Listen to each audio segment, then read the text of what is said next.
way. Me and my spending half the day plotting how we gon' get this map today without getting blasted away. I wake up to the same problems after the day. You can speed it up. Right from the start, they placed me in the ghetto, 10 to 8 or 9. I'm a tender Yep, that's how I use this thing right here. It's a lot cooler when you have two turntables and you can actually like do stuff with it. I can't really do much when it's almost like it's just a record player. So you just play it, press play, it just plays.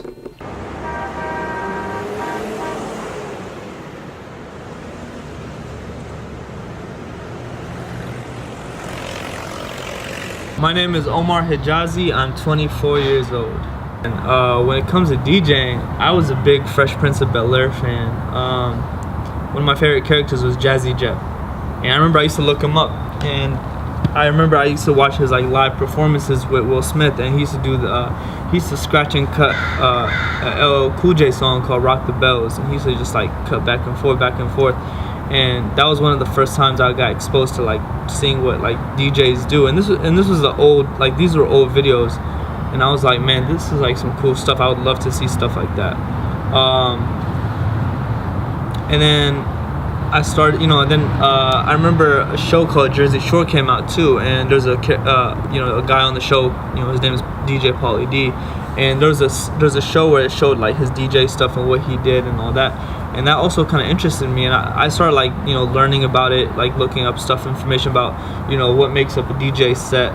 It comes with two turntables, a mixer, the different types of wiring, the records, and then like how people scratch and things like that. But I would say DJ Jazzy Jeff and probably DJ Pauly D were two celebs that kind of like brought the whole DJ thing into my life, of just like it made me aware of what it was.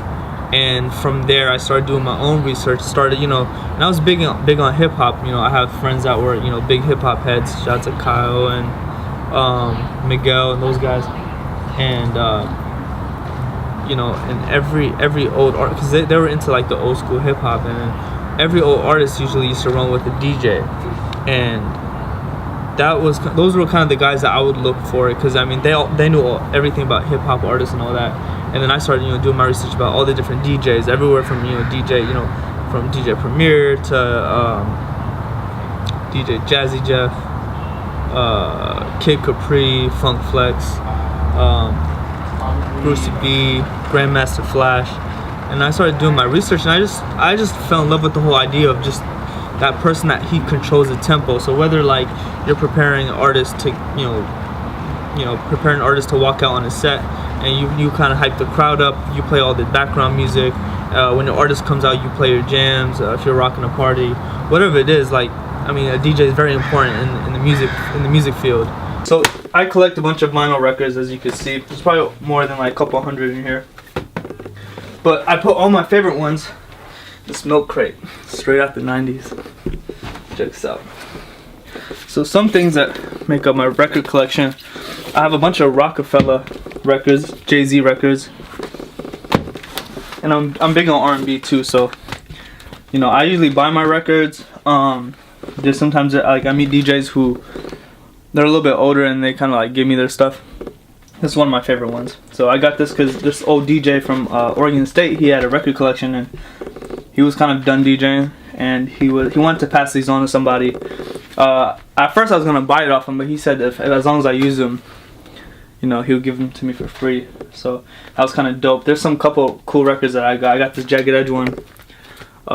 This was like one of my favorite ones. Ooh, this was my first vinyl record that I bought. Whitney Houston. I want to dance with somebody. Oh, I got Maxwell for sure. And I got Craig David. This was probably one of my favorite. I got this from that one DJ who gave me his record collection. When I saw this, I remember looking for this, and it was like almost like $70 to get a vinyl copy of this. You couldn't get a vinyl copy, and I was lucky, like, because I remember I was like looking for this record like earlier this year, and this was in the collection that I was digging through, which was dope. This is one of my favorite albums too. September of 2016, I went to New York. And shout out to E-Man. E-Man was one of my friends in college. I remember that he was a rapper. He's from New York, and he came to Portland, and he used to rap. And when he went back to New York, started running the studio and all that. And when we were over there, he was showing me all this music stuff that was going on, and he was like sending me different artists and things like that was hot in New York that weren't hot here. And I was like, you know what, I might want to pick up this music stuff. Maybe that's a good stress reliever for right now. And that's what worked for me. So I blew my, I had my $1,300 loan that I was supposed to spend on books, and I went straight to the music store, and I was like, man, I'm gonna buy this DJ controller, and I'm gonna start my own business. I'm gonna find a way, finish my last year of school and make some money on the side, and then it can be a little side gig. Either when I graduate, I have I'll have a regular job Monday through Friday, and on the weekends I'll run gigs basically. And it's almost like it's a good type of investment. It keeps me diverse. I'll have a profession and I'll have an asset.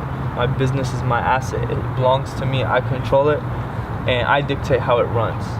When people feel good, I feel like I accomplished something. I'm there to make people feel happy, feel good, enjoy themselves.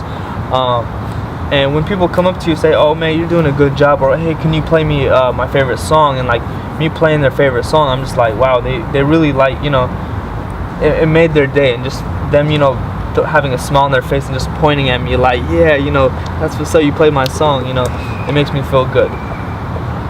Having an outlet is so good for you. It makes you go out and accomplish something instead of just moping around.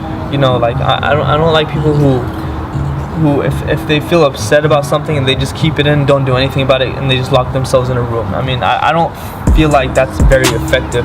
I feel like you should find something, go out and do it, because it does consume. It takes you away from the problem that you're facing. And it's not necessarily running from it, but it's facing it, but doing something about it. You bring action to it.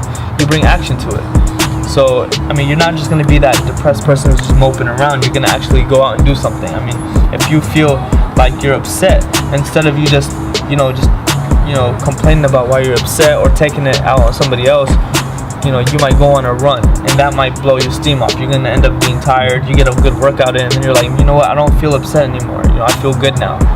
And that's DJing is like that for me too. Whenever I feel upset, I play music until I feel good. I have to get those emotions out of me. You can't suppress it. And you can tell with creative arts, I mean, every product that you put out, you can sense the emotion from it. That's the most important thing. That's what I feel like.